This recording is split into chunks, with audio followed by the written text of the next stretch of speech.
আমাদের চ্যানেলে সম্প্রচারিত বক্তার বক্তব্য নিজস্ব মতামত। এর জন্য চ্যানেল কর্তৃপক্ষ দায়ী নয়। এই চ্যানেলে প্রকাশিত প্রতিটি অনুষ্ঠান কোনোভাবে ক্ষতিকারক বা অবৈধ কার্যকলাপ প্রচার করে না। এখানে সম্প্রচারিত প্রত্যেকটি অনুষ্ঠান শিক্ষামূলক উদ্দেশ্য নিয়েই তৈরি। यहाँ पे हम लोग कॉन्फिडेंस के साथ हायर अथॉरिटी को बता देते हैं कि आपका ये धनराशि चाहिए, ये अगर आपको अमाउंट मिल गया तो आगे जाके आप एटलीस्ट 50 to 60 वोट आप आपको जो आजाद देना है ये मेरा एक साथ में नहीं चाहिए, मैं पार्टली देना चाहिए।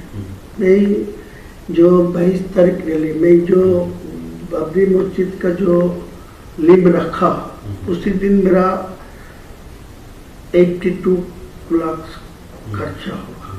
तो उसी टाइम तो पैसा भी नहीं था ट्रस्टी में, ओनली फॉर 5 लाख था। मेरा बिजनेस का पैसा डाल के वो किया, तो आज के दिन में वो 6 से 7 करोड़ आ गया। मेटेरियल्स भी 2-3 करोड़ को आ गया। ईटा स्टोन ये तो हम लोग देख रहे हैं वीडियो में कि आपका एकदम ऐसा ही चल रहा है।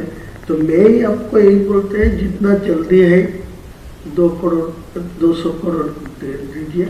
मेरे को साथ दिल्ली हो कोई ऐसा कॉन्फिडेंसली कोई सांसद হয়ে সেখানকার স্কিম আসে আর নালা ভর্তি হয়ে যায়, জলে বন্যা এসে যায়, সেটা ঠিক করতে পারে না। মুর্শিদাবাদে এসে পুতুল নাচ দেখাতে আসছে দুটো অধিকারীকে, সেখানে হেলিকপ্টার নেমে যাচ্ছে যেখানে সেখানে। অভিষেক 2000 লোক নিয়ে হেলিকপ্টারে 2000 লোক নিয়ে মিটিং করছে। কি দৈন্যদশায় পৌঁছেছে, এখন আর সোজা পথে মোকাবেলা করতে পারছে না। এআই করে ভিডিও বানিয়ে হুমায়ুন কবিরকে মেলাইন করার চেষ্টা করছে।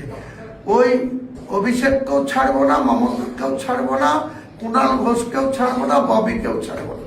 4 জনের নামে একজনের নামে মানহানি মামলা করব।